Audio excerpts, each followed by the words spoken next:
masuk cakap. Faham? Jangan malu. Paling penting dalam bidang teknikal ni English. Faham? Cikgu kalau tak boleh English, tak ada pergi Australia. Kita mengajar Australia sana. Bukan sekali kelas. Saya start masuk 13 tahun 2004. Keluar dari ruang tati. Masuk 2004. First job pun pergi Australia. Mengajar Dino. Kita biasa mengajar campur-campur ni. Tiba-tiba ada pesan English belah tu. Setahun 3-4 kali pergi. Mengajar situ. Mengajar dia orang dulu. Orang dia ajar kita tak? Geng-geng white guy ni lah mengajar kita. Sekarang kita pergi mengajar dia. Faham? Itu cerita dia. Ingat cikgu lahir je terus English ke? Tak boleh. Sama macam orang kok. Cuma kita nak improve diri kita kan. So dalam bidang teknikal ni improve English. Itu satu. And then knowledge. And then berani kita beri explanation. Kalau klien mari tanya, kita tahu apa yang kita nak explain. Alright, kita go through from slide daripada first page slide ni. And then at the same time nanti kita akan ni lah refer dekat procedure. Ingat dokumen paling penting buat kerja kita ni, dalam kerja kita inspection ni, kita cerita inspection procedure. Faham? Procedure dia tulis bahasa Melayu ke English tu? English. Habis kalau tak faham baca, faham tak? That's why muda-muda ni bagus belajar. Faham? Cikgu motivate ke membebel ni tak tahu. Muda-muda ni belajar. Macam saya dah tua ni, yelah belajar sikit-sikit lah. Korang muda-muda belajar lebih. Faham? Improve English. Pasal semua benda dalam teknikal ni dia pakai English. Kecuali bangsa kita macam bahasa Jepun tu lain cerita. Dia pakai bahasa dia. Pasal dia orang negara dah maju. Dia tak perlu pun English ni. Kan pasal tu Jepun datang sini English pun tak boleh nak bercakap. Faham? Tapi dia maju. Kita negara baru. Orang-orang kita sendiri baru nak membangun. Belum sampai level negara-negara Jepun dan lain-lain lah yang maju. Alright, basic concept of UT. Dia cakap sini sound is transmitted ke dalam material yang kita nak test lah dia kata. Kan? Sound masuk, hit. Dia masuk, hit bottom of the plate and then dia balik dan dia akan keluar dalam bentuk satu signal sini. Dia kata sound reflected. Reflect. Back to the probe display on floor detector. Floor detector ni kan? Display dia ni. Sound masuk, reflect. Itu masuk dia kat sini. Kemudian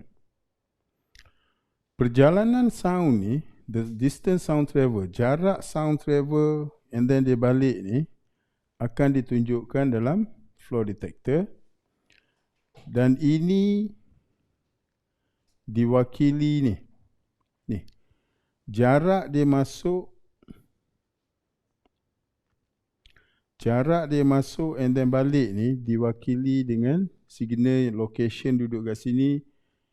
Ini dia merujuk kepada jarak ni. Faham tak ni? Apa yang dia tunjuk signal yang naik ni mewakili jarak sound tu transmit and then return. Diwakili oleh simbol ni. Signal ni. Jadi ini dipanggil time base. Dia nama dia dipanggil time base. Okay.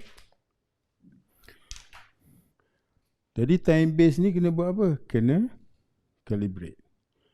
Kalau calibrate tak betul ni, semua reading lepas tu semua tak betul. Jadi time base paling penting dalam UT ni adalah calibration. Calibration ni kita nak calibrate ni time base ni. Kat mana location signal ni? Itu paling penting. Dalam UT calibration. Cuba check dalam prosedur berapa kali nak kena calibrate machine ni. Page berapa? Calibration dia cerita 6.4 tu ada cerita calibration. page. Buku ni tak ada page.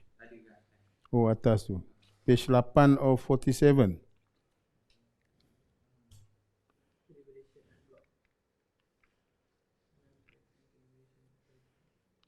Sini dia tak cerita frequency of calibration. Sekejap saya tengok sekejap.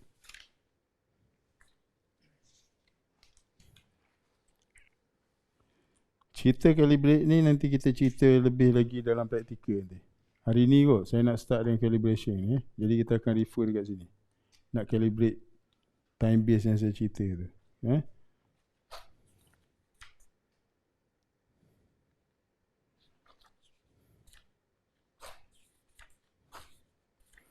Kadang-kadang ada dalam prosedur dia bagi tahu setiap 4 jam kena calibrate balik kita punya mesin.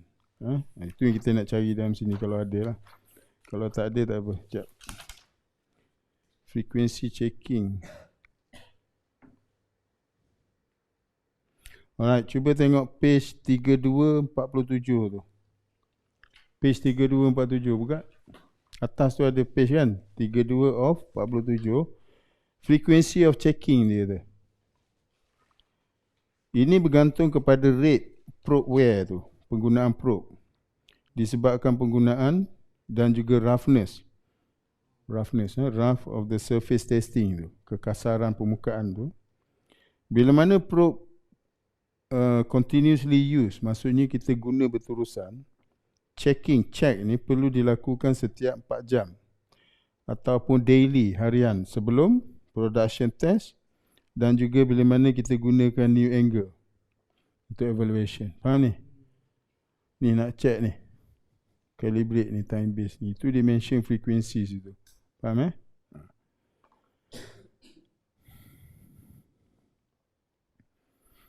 Alright. Jadi bahagian bawah, bila sound kena bahagian bawah belakang plate ni, ini dipanggil bottom ataupun back wall. Jadi signal yang terhasil ni dipanggil back wall signal. Ni signal ni dipanggil signal back wall. Pasal dia merujuk pada ni. Ni signal from back wall. Okay. Kemudian bila ada defect, okay. Contoh. Kenapa ada dua signal ni? Satu signal daripada back wall. Satu lagi signal daripada defect. Pasal apa signal defect ni depan daripada signal back wall ni? Ni jarak ni, ingat tak? Kita cerita pasal jarak ni. Ni jarak ni. Ni. Jarak yang ini, back wall ni. Ni. Faham tak ni? Dia konsep dia macam tu. 0 degree ni senang cerita. Angle nanti cerita lain. Okey. Jadi ini berlaku bila mana sound ni dia macam lampu suluh. Faham tak? Kita suluh lampu. Sound ni teori dia yang dia guna nanti dia akan keluar teori dia kata inverse square law contoh dia. Bila kita suluh lampu, bila kita duduk jarak ni kawasan cover kecil tapi intensity sound tu ataupun intensity kalau kita refer lampu torchlight, intensity lampu tu kuat. Very high intensity. Kalau kita double distance, teori kata, dia akan cover lebih besar. Faham? Cahaya akan cover lebih besar, tetapi intensity cahaya itu berkurang. Sama cerita dalam sini. Sound ni. Teori torchlight itu kita boleh pakai. Contohnya ni. Ini kita punya probe. Sound dia akan keluar mengembang macam tu. Faham?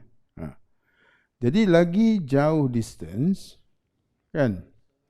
Lagi besar sound tu cover, tetapi intensity akan berkurangan. Faham? Alright, cerita defect ni pun sama. Bila mana sebahagian sound pergi dekat belakang plate, dia duduk sini.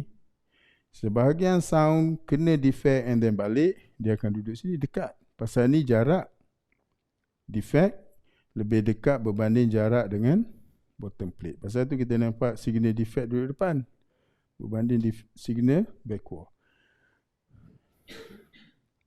Kalau defect ni besar, dia cover semua sound ni besar, defect ni, signal ni backward ni keluar tak?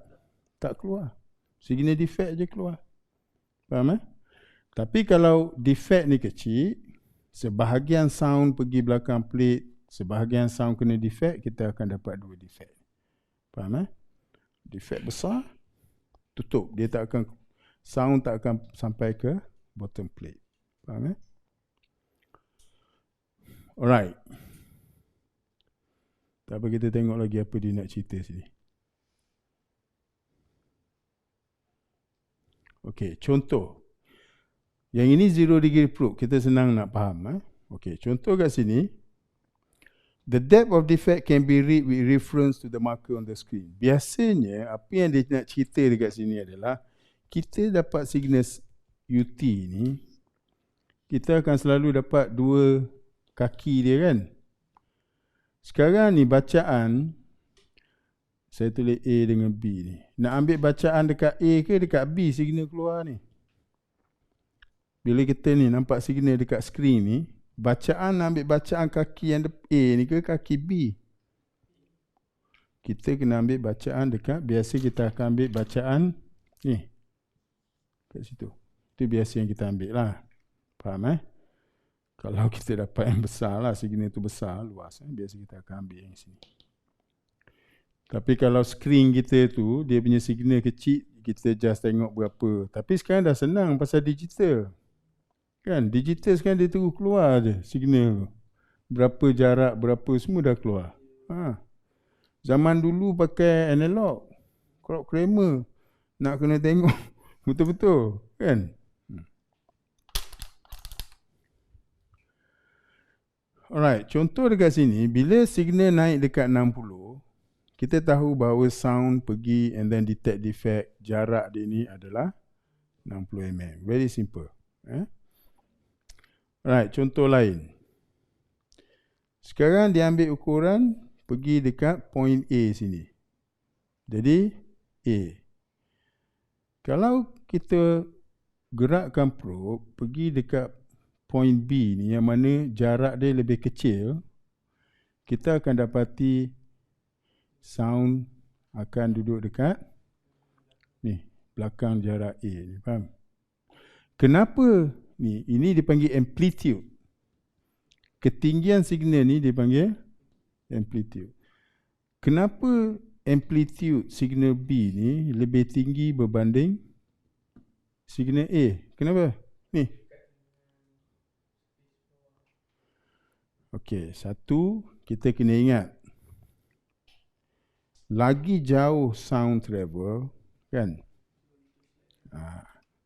Teori torchlight tu betul. Okay. Attenuation kan. Dia cerita sound ni dia macam ni.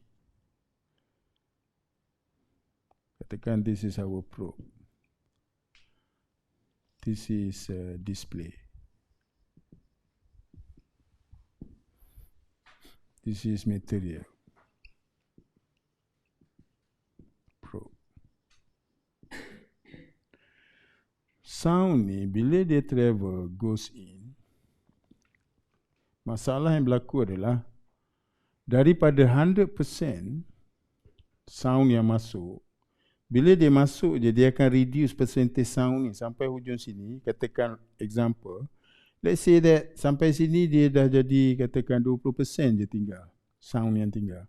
Bila dia return balik sini, sini mungkin tinggal 5% je intensity sound. Lagi jauh dia gerak, lagi kurang intensity dia. Percentage of the sound akan kurang. Sampai sini kurang. Dia nak nak receive by the probe ni dah berapa persen je tinggal. Mungkin 2% je sound dapat dekat probe ni. Faham? Jadi kehilangan sound, percentage sound yang masuk keluar, lagi thickness lagi tebal, intensity sound lagi kurang, diwakili oleh ketinggian ni, signal ni. Faham tak ni? Pasal tu kalau kita tengok jarak yang dekat, signal dia memang akan tinggi pasal intensity sound yang balik tu. Faham? Jarak yang besar, Because of intensity sound yang balik tu berkurang, jadi signal akan rendah. Faham tak ni? Itu hubungan antara ni ketinggian signal ni dengan jarak ni. Faham? Dan juga jarak ni kita wakilkan dekat sini. Faham tak tu? Pasal tu kita akan nampak selalu signal tinggi, rendah, rendah, rendah. Lagi jauh, lagi rendah. Pasal dia mengikut pada percentage sound yang dia terima kat sini. Nah, itu diwakili oleh ni. Ketinggian signal diwakili oleh percentage sound yang dia terima ni. Faham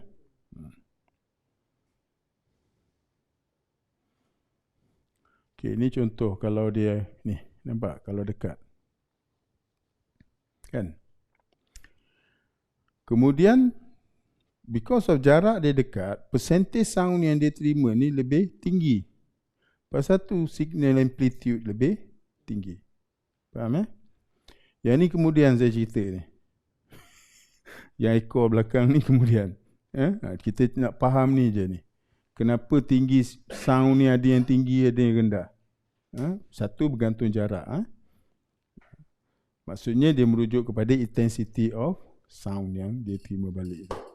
Okay.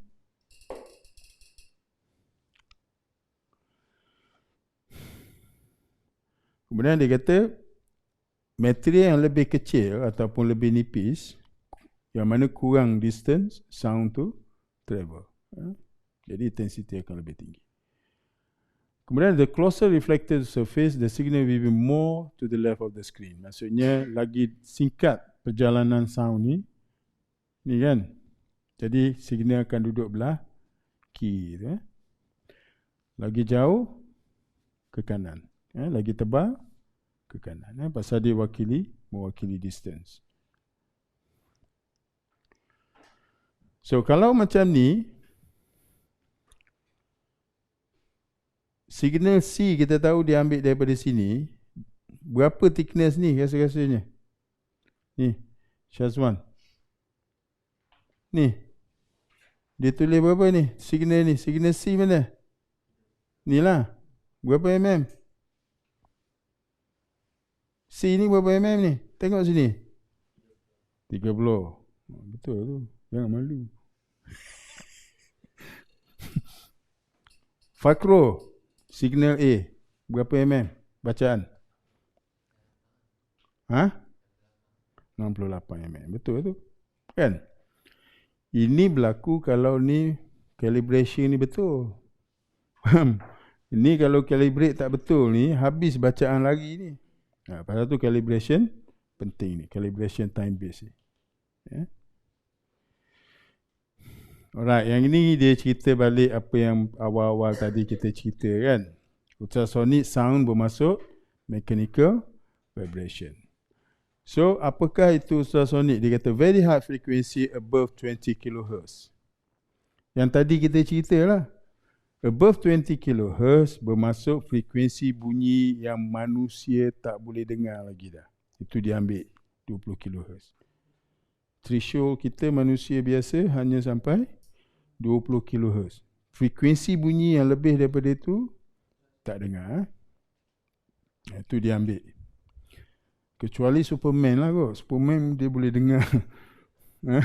Mungkin 5 MHz boleh dengar kot. Kita manusia biasa tak boleh. Kemudian dia kata cannot travel in vacuum.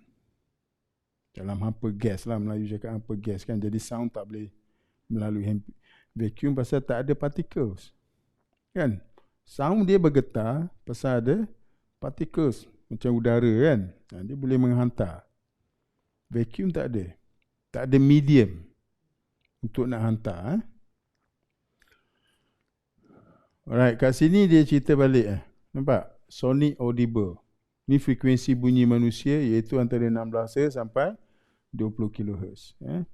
Ini kalau freelance, UT-man freelance tanya dia ni. Ni, tanya UT ni, nama UT ni daripada mana? Mockup. Tak boleh jawab, cakap 20 tahun UT-man. Kan? Tanya ultrasonic tak tahu. Ultrasonic bermaksud apabila frekuensi bunyi melepasi 20 kHz. Ingat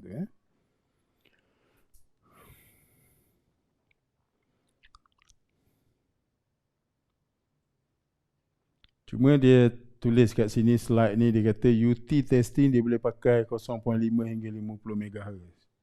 Saya tak pernah buat lah sampai 50. Biasanya normal testing range 2 hingga 5 tu biasa lah. Kecuali ada special application penggunaan ada dia pakai lebih. Apa-apa hal pun kita buat kerja, refer procedure.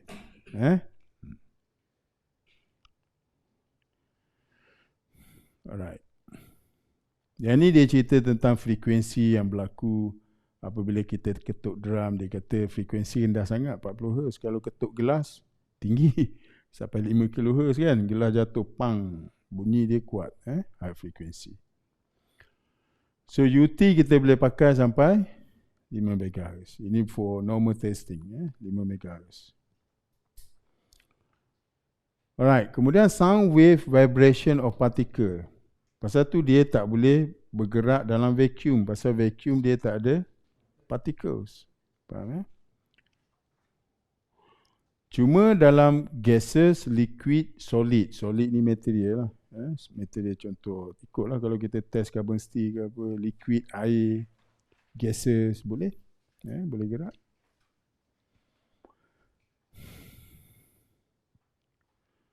Alright. Tu contoh one cycle kan. Kita tengok one cycle.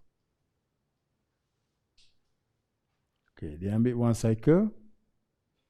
Ini kita kategorikan positif, negatif. One cycle. Iaitu dia ambil, ini jarak dipanggil one cycle. Iaitu dikenali juga sebagai wavelength. Ada juga dia ambil daripada peak to peak. Dia sama je, peak to peak, one cycle juga. Tapi yang ini dia ambil 0, positif, and then dia pergi negatif. Ini masih juga dikenali sebagai one cycle. Diwakili oleh simbol lambda. Ini simbol lambda.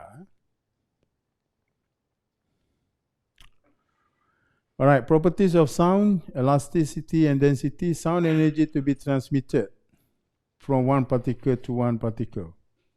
Kan? Jadi movement of particle kita boleh tengok sini. Bila mana ada particles, contohnya dalam solid, liquid, gases, yang mana dia boleh menghantar particle, medium menghantar, jadi akan ada transferring of bunyi, sound. Alright, wavelength bermaksud distance yang diperlukan untuk siapkan satu cycle. Boleh kita ukur dalam meter ataupun milimeter. Frekuensi, numbers of cycle per unit time, measure dalam Hertz ataupun cycle per second, CPS, ataupun dipanggil Hertz.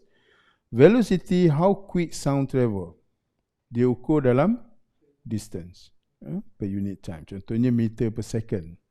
Kan? Yang kita bercakap ni, bunyi bergerak berapa second, berapa meter, berapa second. Suara dekat udara ni. Berapa? Udara, velocity dia 330 meter per second. Maksudnya udara bergerak dalam udara ni pada jarak 330 meter, dia gerak dalam 1 second.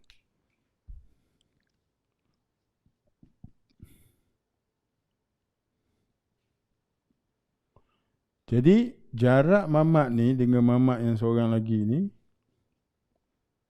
kan? Dia boleh bergerak kalau jarak dia katakan 330 meter. Pergerakan sound ni dia boleh sampai daripada mamak A ni kepada mamak B ni 330 meter 1 second. Sound ni dia bercakap, mamak ni duduk 330 meter, within 1 second dia dengar. Faham tak? Itu maksud dia. Itu yang dimasukkan dengan velocity ni. Kelajuan dia. Meter per second.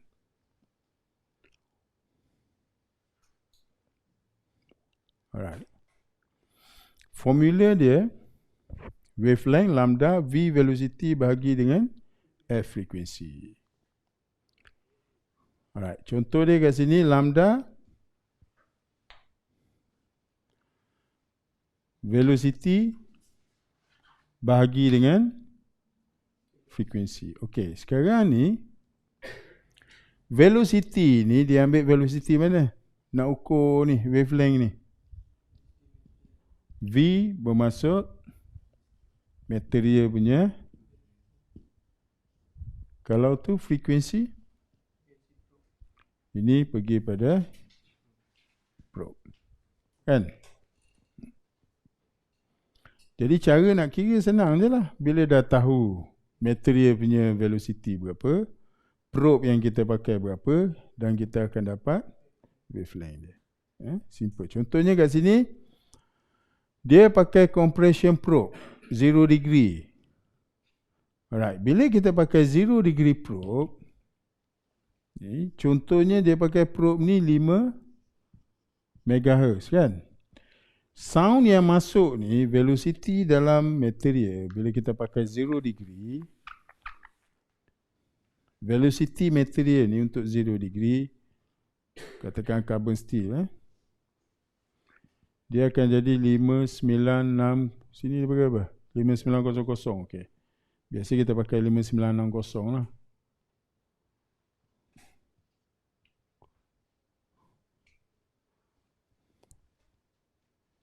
Bahagi dengan 5 juta. Kan? Dapat jarak frekuensi dia berapa? 1.18 mm. Jadi sekarang ni, yang kita ukur ni, jarak lambda ni adalah 1. Kan? Itu cara kira dia lah. Kan? Ni lambda ni, dia ukur lambda.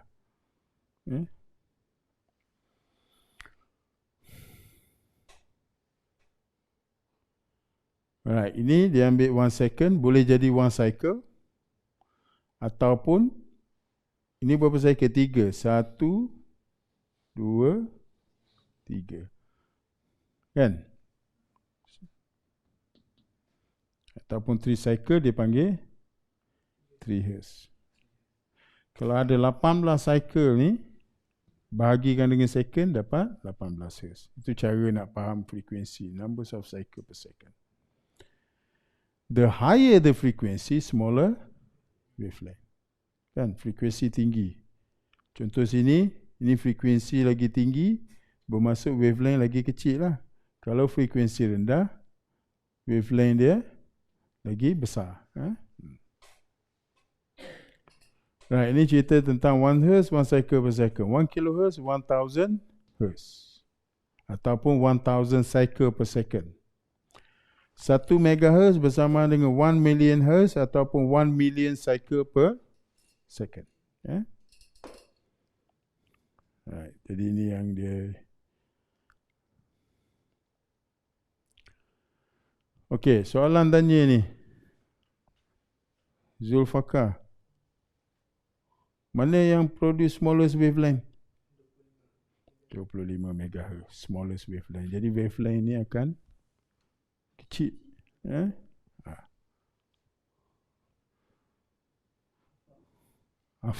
Afam. Wavelength besar mana? 1 lah kan. Kalau salah jawab, cikgu halau je dari kelas ni. Alright. Okay, so ingat smallest, longest. Jadi dia akan pergi cerita dekat sini. Size ni.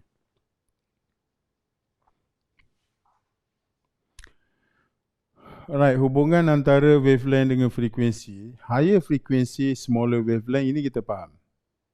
Smaller wavelength, higher sensitivity. Tadi pagi saya dah cakap apa maksud sensitivity kan? Smallest detectable flaw by system or technique. Saya cakap tadi, smallest defect detectable. Lagi kecil defect kita boleh jumpa dengan teknik ni. Maksud teknik ni lebih sensitif berbanding dengan teknik yang lagi satu. Itu contoh dia. Smallest defect detectable. Cuma kat sini dia technical sikit lah, dia mention. Smallest detectable flaw by system or technique. Kemudian dalam UT, smallest detectable flaw, defect yang paling kecil dia boleh jumpa adalah setengah wavelength. Kalau katakan, Ini wavelength yang kita ukur ni 1.18 mm. Fakro, berapa size defect yang UT boleh jumpa kalau dia dapat ni 1.18 lambda ni? Berapa? Yalah, berapa? 0.5 9. Berapa? 0.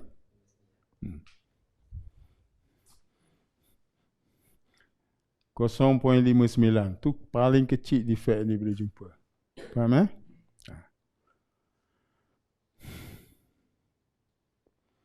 Ikut teori lah. Kau kat projek nangis kan. Macam-macam conditions, macam-macam halangan. Faham? Tapi teori kata ni, smallest defect dia boleh jumpa adalah separuh daripada nilai lambda tu.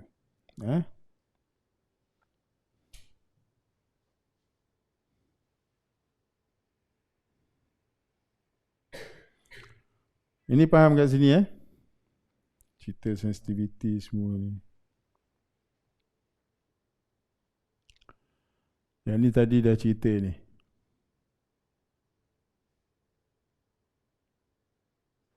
Safwan, mana ni? Kau explain in English sikit. Tuan Safwan ni. Apa maksud ni? Dia cakap apa?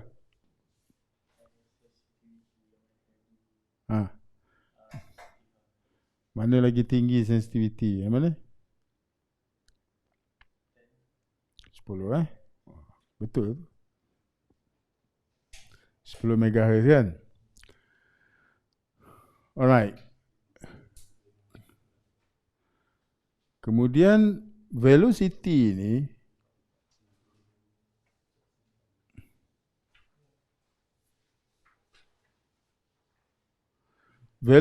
adalah daripada density dengan elasticity kan. Yang ini ingat sikit ni, compression dalam steel ni. 5960.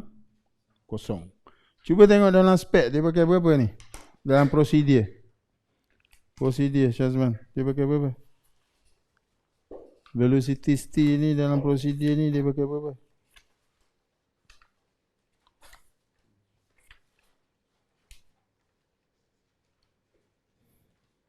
Page berapa?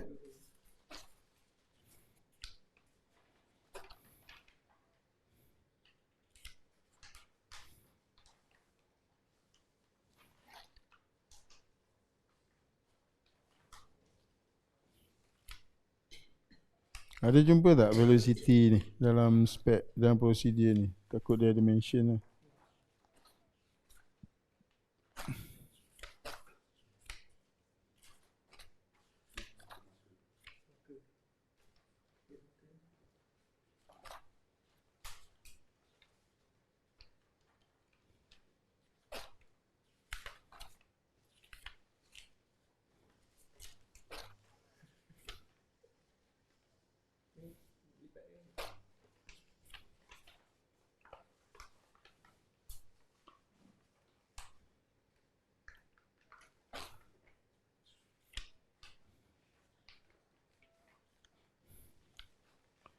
Maksudnya dia tak ada mention. Mungkin kita kena letak probe atas material tu baru kita detect velocity berapa. Dalam ni dia tak mention, tak apa. Kadang kita kena letak probe check sensitivity dekat dengan base metal tu sendiri. Tapi sini biasa dia referencekan kepada 5960 lah. Nampak ni? Velocity udara berapa? 330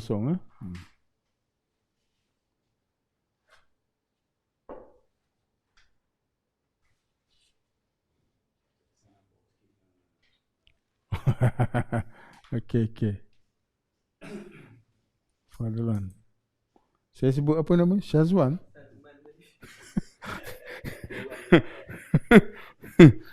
Okey, minta maaf.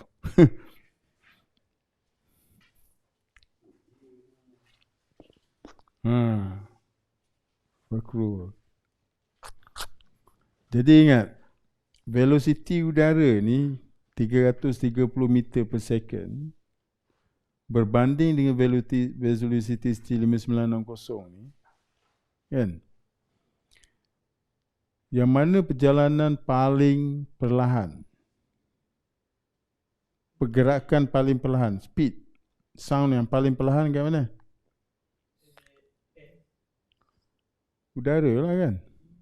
Ni paling perlahan betul. Dalam masa 1 second, dia hanya boleh pergi 330 meter.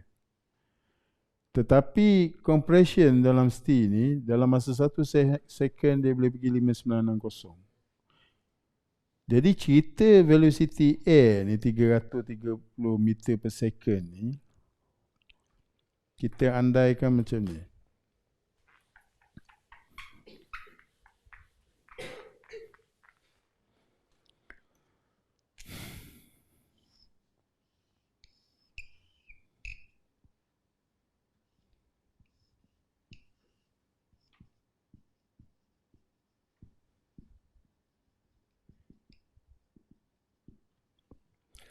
Cuba tengok Kaplan dekat prosedur.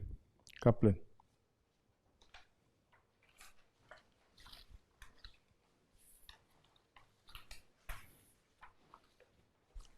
Kaplan 6.3 page 8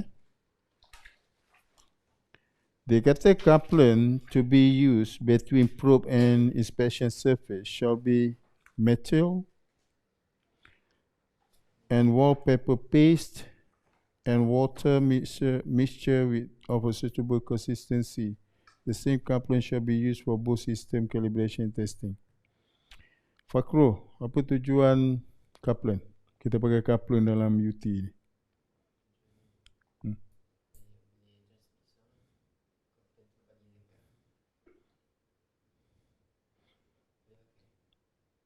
Kita tanya Fadlan tu. Fadlan, apa tujuan coupling dalam UT? Nak bagi licin ke apa?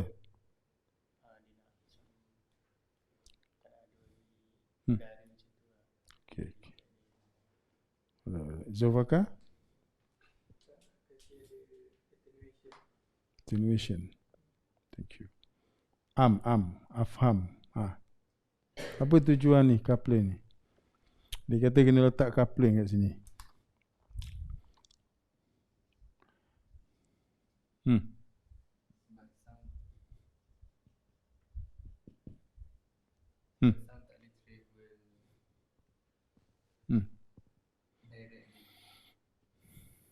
Kenapa? Sebab dia ada udara. Dia bukan untuk licin Betul lah jawapan. Siapa yang sebut tadi? Fakro betul? Betul? Yang lain tu agak betul lah. Jadi tujuan udara, coupling ni adalah to remove air. Untuk buang udara. Itu tujuan coupling. Kan? Nak buang udara yang duduk antara permukaan ni, probe dengan material. Itu tujuan utama dia.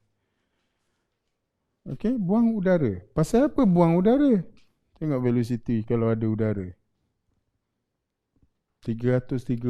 Bermaksud kalau kita tak pakai coupler ni, apa jadi? Sound ni semua akan reflect. Kalau tak ada coupler, ada udara sini, sound akan reflect. Reflect dekat surface. Tak ada yang masuk pun. Faham Jadi pasal tu kena ada coupler. Coupler dalam prosedur expert engineering dia pakai apa? Wallpaper paste. Lagi? Air.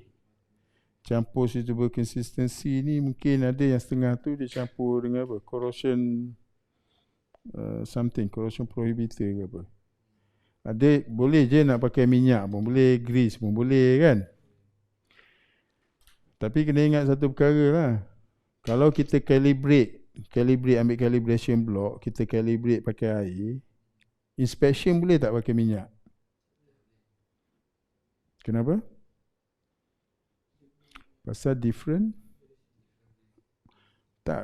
substances coupling kita pakai tu tak boleh. Dia kena pakai sama. Kalau kita calibrate pakai minyak, inspection pakai minyak. Kan?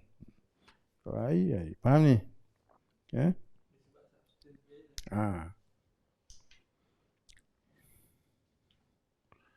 Okey.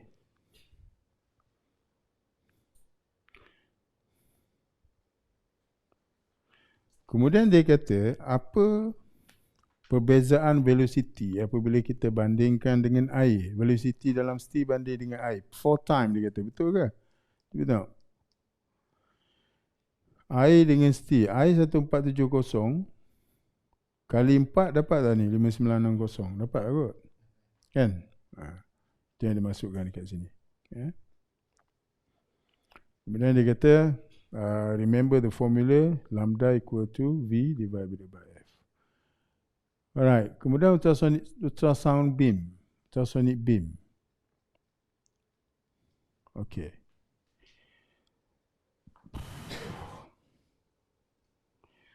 Jadi kalau kita ada satu probe, kan probe ni ada kristal kat dalam. Apabila electrical energy hit this crystal vibrate and then dia akan produce sound. Kan? Sound yang keluar. Jadi sound yang keluar ni, dia bahagikan pula mengikut sini, dia masuk ke dalam material tu, ada kawasan yang dipanggil dead zone, ada kawasan yang dipanggil near zone, ada yang dipanggil far zone. Jadi sini far zone, near zone, and then dead zone. Sound yang masuk dalam material. Okay. Jadi sekarang dia cerita dead zone, near zone. Ni crystal. Crystal ni kat sini. This is crystal. Inside the probe, we got crystal.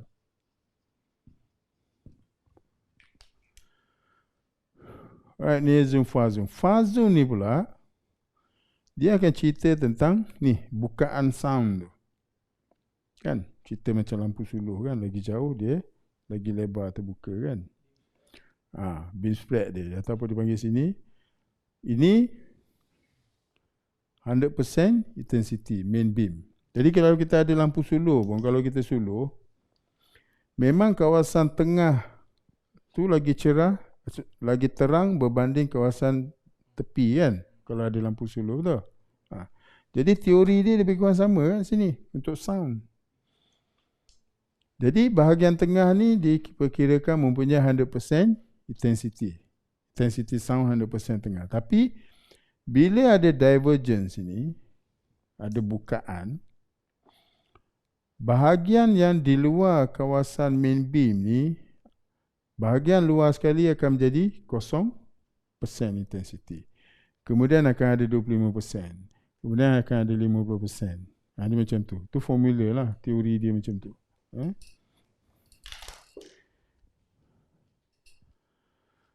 Alright, apa yang berlaku dekat dead zone ni?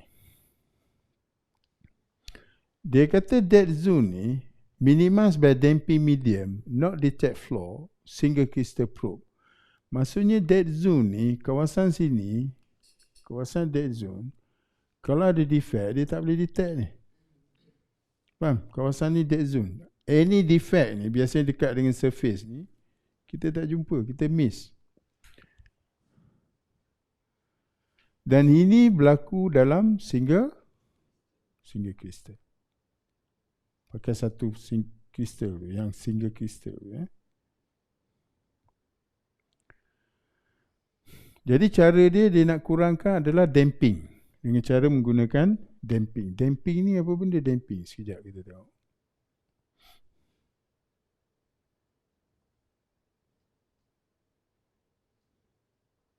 Tadi awal-awal tadi probe design tu ada cerita pasal damping.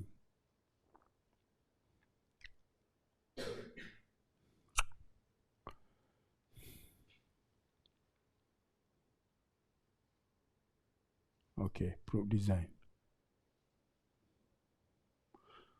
Belakang transducer ni kan, dia letak damping. Maksud damping ni dia nak absorb ni vibrations of the crystal. Itu tujuan damping.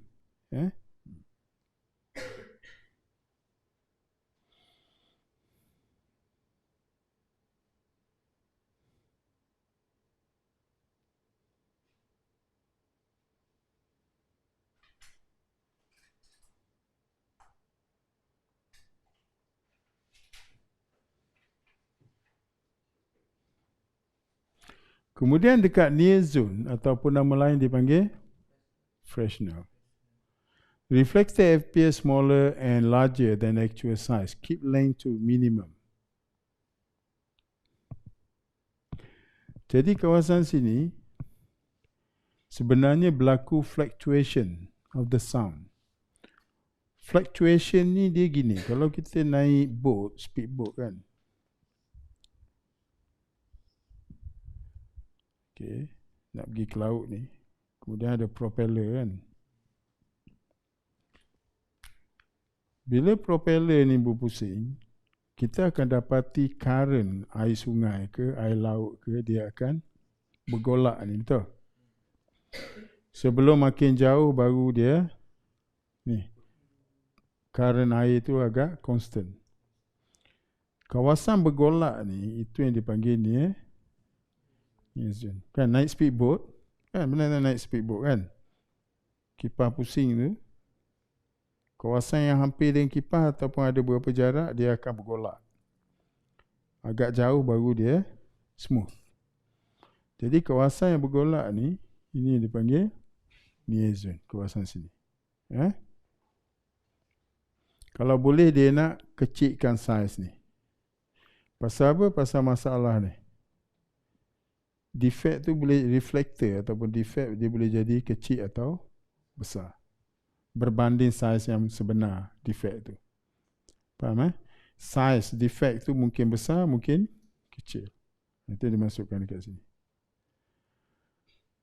Kemudian nama far zone ni, nama lain dia Fraunhofer zone. Flow predictable. Maksudnya kawasan ni, far zone ni, kalau ada defect, size defect tu agak betul dia punya size. Predictable dia kata. Tetapi sound intensity akan berkurang. 100% intensity give signal amplitude maximum. Sini maximum, divergence akan berkurang. Alright, apa formula dia pakai untuk near zone? D square bahagi dengan 4 lambda. So formula near zone kita boleh ubah kepada D square frekuensi bahagi dengan 4 velocity. Itu formula dia. Contoh calculation dia bagi ni contoh. Contoh apakah near zone, panjang near zone pada 5 MHz compression probe dengan crystal diameter 10 mm. Alright. Jadi sekarang D adalah diameter probe. Dia bagi berapa sini? 10. Ini dia letak 10. Kalikan dengan frekuensi. Frekuensi 5 juta MHz ni. Ni 5 juta. Bahagikan dengan 4 kali velocity. 4 kali 5960. Jadi near zone kita dapat 20.9 mm. Ini kalau korang ambil exam kelas, saya suruh hafal lah formula-formula ni. Faham tak ni? Exam mesti kena hafal. Kalau untuk ambil exam lah.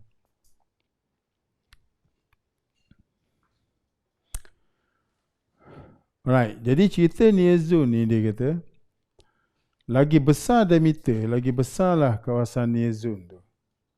Kemudian higher frekuensi, near zone tu akan jadi lebih besar.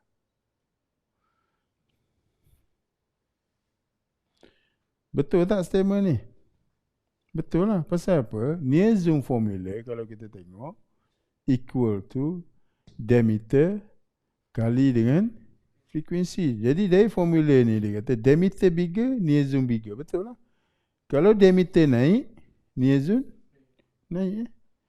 Frekuensi naik, Niazun naik. Jadi statement ni betul. Kemudian dia kata lower velocity, bigger niazun. Betul lah. Kalau sini inverse kan? Inverse proportion. Ini sama. Kalau sini naik, velocity naik, niazun akan turun daripada formula tu. Betul tak? Kan? Jadi statement dia ni betul.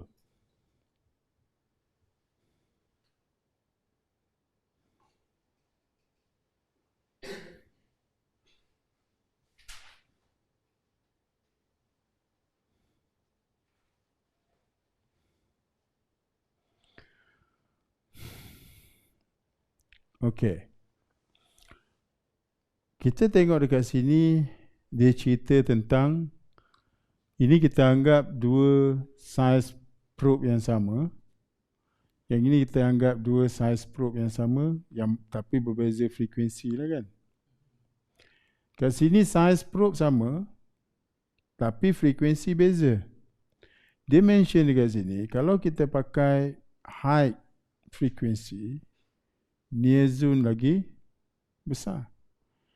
Sama juga dekat sini, kalau probe size sama tapi frekuensi besar, tinggi, near zone akan besar.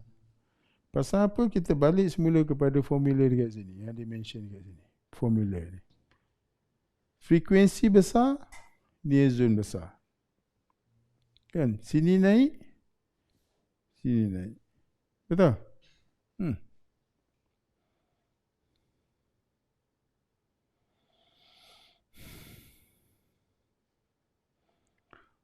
Cuma kalau kita tengok, bandingkan dekat sini,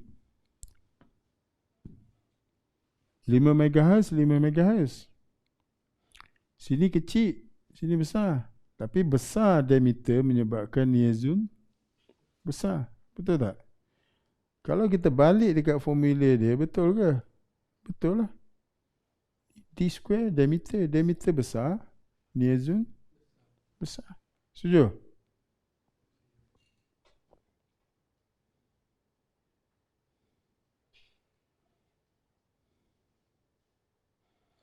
Alright, sekarang kita nak cerita tentang beam spread.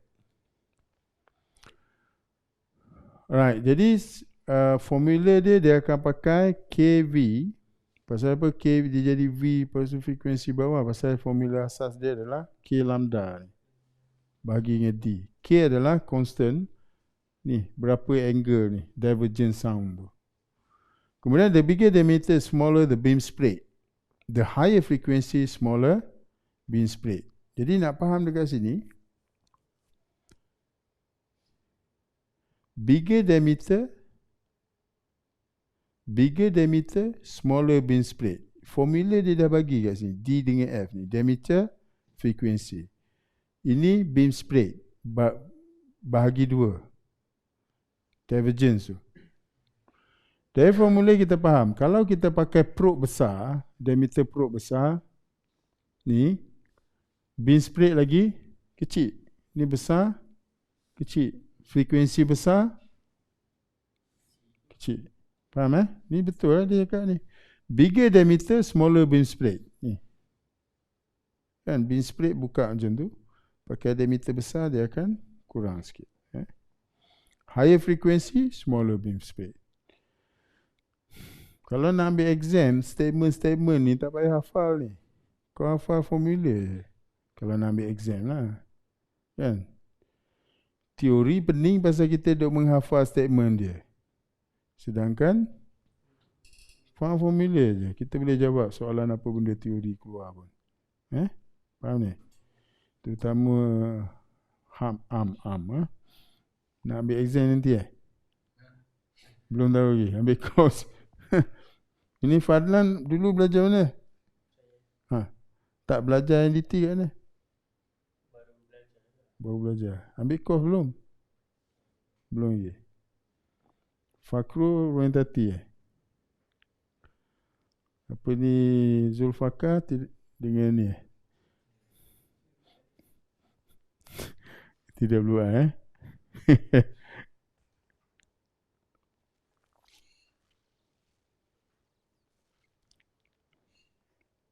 Soalan tanya dia kata, which has largest bin spread? Compression ataupun shear? 0 degree probe ke angle probe lagi besar dia punya beam spread?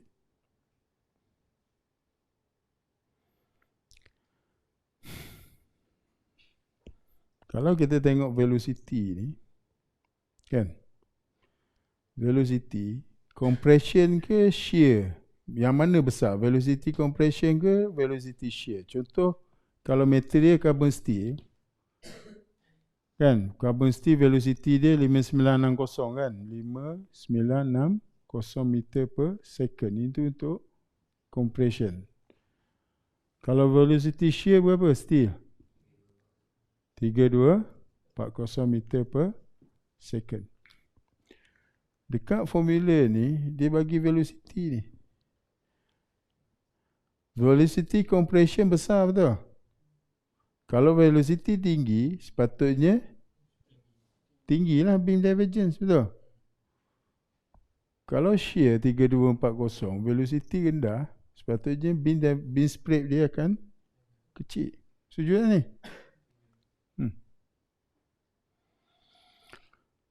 Right. Ni cerita beam spread lagi. In the far zone, sound paths spread out as they move away from crystal, dia kata. Jadi bahagian sini, sound wave akan ni spread. Pasal apa? Pasal dia lagi jauh daripada position crystal. Jadi dia akan ambil ni nilai daripada center kepada ni. Beam spread bahagian tepi ni dia bagi 2. Jadi kita nak ukur ni sin theta bagi 2, kan? Ni dia ambil ukuran ni.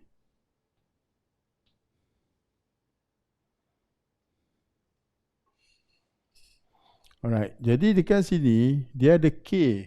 Tadi sebut K tu bermaksud ni constant number ni, constant dia ni. Ini kosong, betul? 20 dB maksud dia apa? 10%. Ni 50% divergence, faham tak ni? Sekejap saya tengok dia ada tulis tak ada. Apa yang kita boleh ingat, beam spread tu,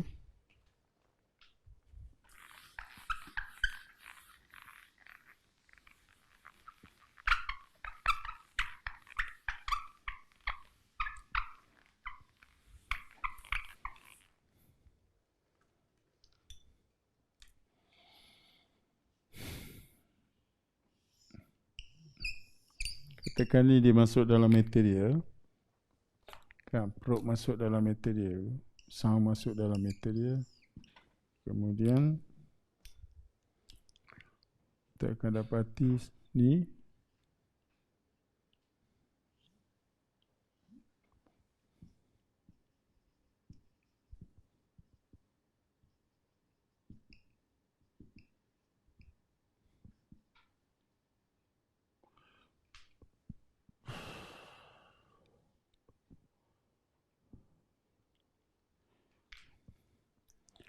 kemudian dia dimension K equal to 1.22 kan. Kemudian point sini dia ambil K equal to 1.08. Kemudian dia ambil sini K equal to 0.56.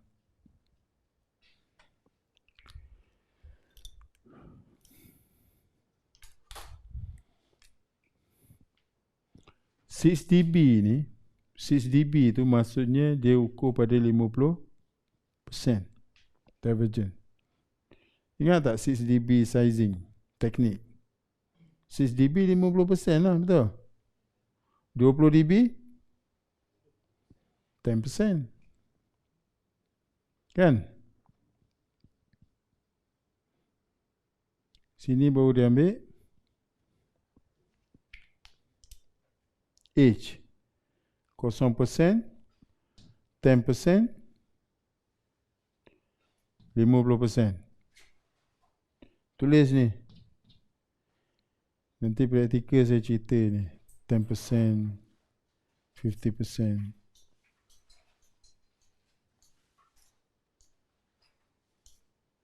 $20 10% ke 20%?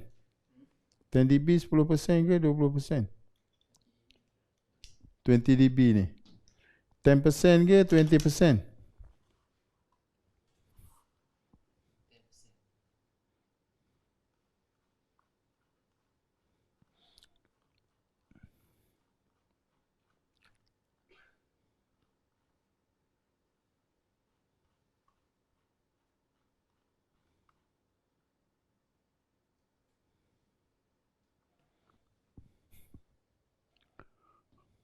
Six dB 50%. Pasal apa? Signal 80 bahagi 2 40 kan? Maksudnya merujuk pada 6 dB.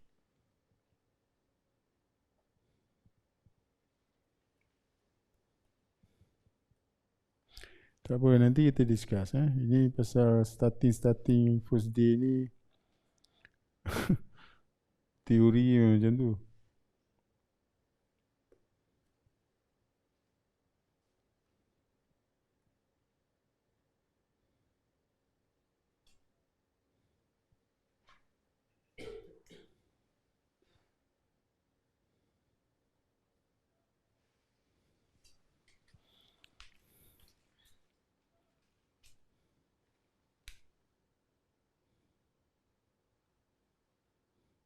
Nanti praktikal nanti kita cerita tentang ni 6 dB.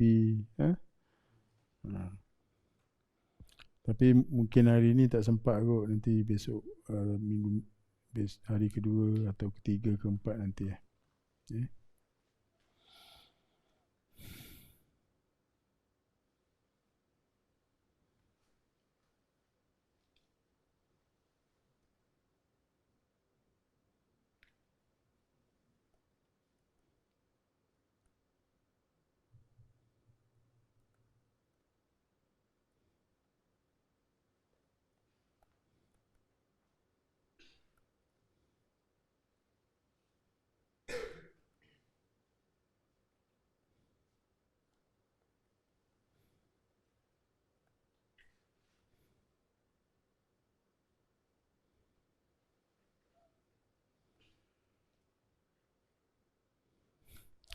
Okay, sekarang calculation.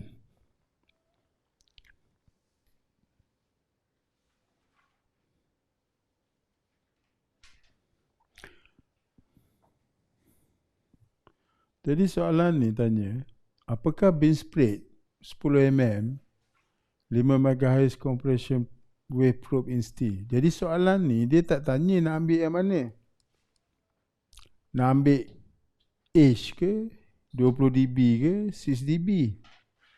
Bila dia tak mention, attention dia mungkin dia merujuk kepada H.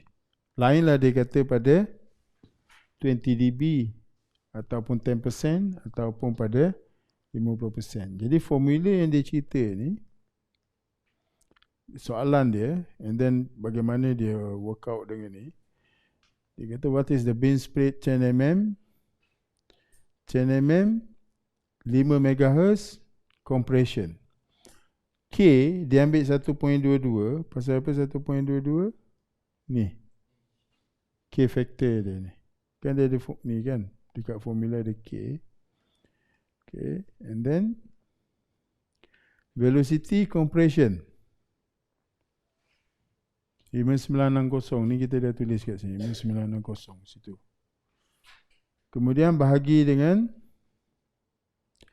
diameter 10, kemudian 5 MHz kat sini kan. Jadi kenapa dia buat 5,000 tak buat 5 juta? Pasal dia buang 3 kosong sini, 3 kosong sini, buang kan. 3 kosong buang dapat 5,000 kali 10 kan. Jadi sini dia kata beam spread dia tu 8.336. Jadi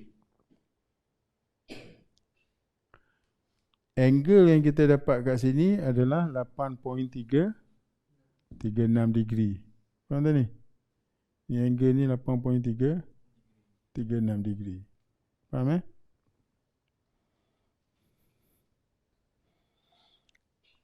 Mana yang belum ambil exam, ini preparation je lah. Faham tak ni? Ya, kat mana nak faham, kat mana penggunaan formula dia.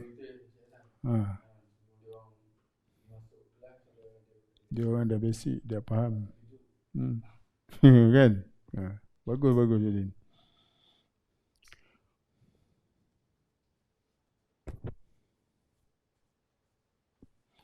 Kemudian kat sini dia cerita yang mana berikut probe yang mempunyai largest beam spread. Nak faham benda ni tak susah pun. Pergi dekat formula je. Kan? Formula kat sini. Sini bawah diameter frequency. Okey.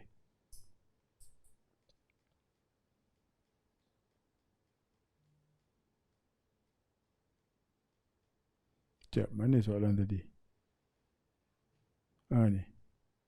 Ni near zone.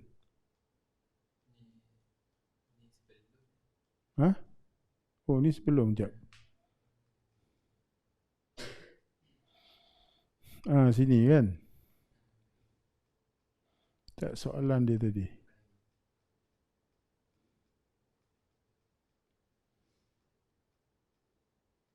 Okay, alright, ni. Alright, kalau kita tengok beam spread,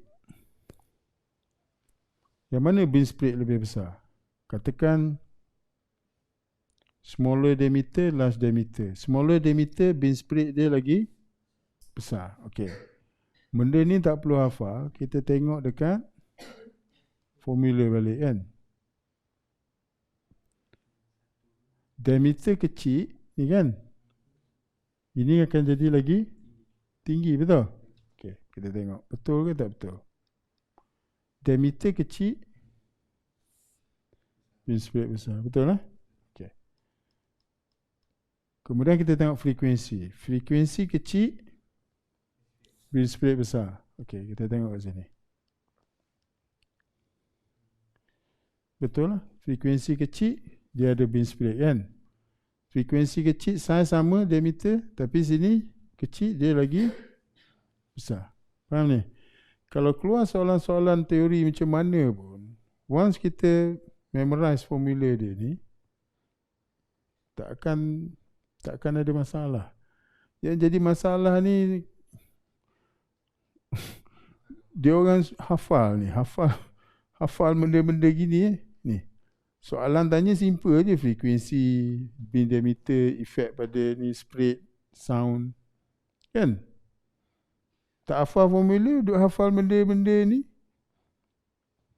Habis. Itu cara nak jawab soalan. Hafal formula lebih penting.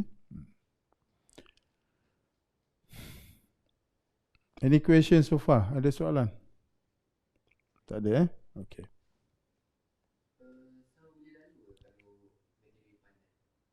Material panas. Dia boleh lalu, tapi masalah dengan probe kita. Kalau temperature terlampau tinggi, masalah dia ni, kalau kita pakai normal probe, kan? Sound vibrate, okay, dia akan ada efek bila dia nak masuk ni. Bukan efek apa, pasal ni shoe tak tahan ni. Shoe kita ni. Pasal tu kalau probe material panas, dia akan pakai long shoe punya probe. High temperature punya ni. Boleh buat, tak ada masalah. Cuma ni, plastik perspex tu kena besar. Kan? Pernah dengar long shoe probe? Dia untuk apa? High temp lah. Maksudnya boleh tak test high temperature material? Boleh lah, cuma tak boleh pakai normal probe. Kan? Pasal efek pada ni, pasal bila terlampau panas, dia akan efek kristal, dia bukan efek sound. Kristal masuk kita dalam probe tu masalah. Kan? Sound boleh masuk. Pasal tu untuk material panas, dia nak avoid masalah dekat kristal tu, dia kena pakai long chew. Tapi boleh buat inspection. Kan? Betul tak ni? Hai Fakru, cikgu tanya balik. Betul tak?